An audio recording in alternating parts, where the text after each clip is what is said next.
Samantala, Pilar Sorsogon na opisyal ng ASF-free nasa linya sa Megawo Patrol No. 24 SM Alvin Luzano. Bicol Network News Report!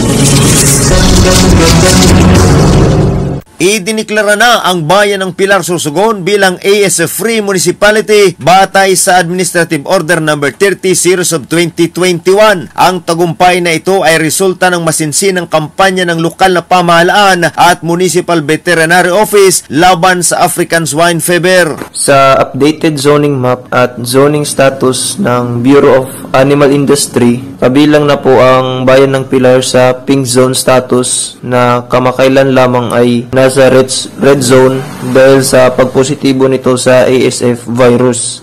Since nasa pink zone na po ang Pilar, meaning to say is wala na pong mga active cases ng ASF sa mga baboy at pwede na pong maka-apply ng certificate para sa recognition of active surveillance na isa sa mga requirements po sa pag-transport ng mga alagang baboy palabas po ng munisipyo. Ipinaliwanag ni Dr. John Paulo Espirito, Municipal Veterinarian, kung papaano magiging yellow zone category ang nasabing bayan. As of now, matagal pa po para ma-attain yung yellow zone status dito sa Pilar dahil nga sa may mga katabing munisipyo pa po tayo na nasa red zone status.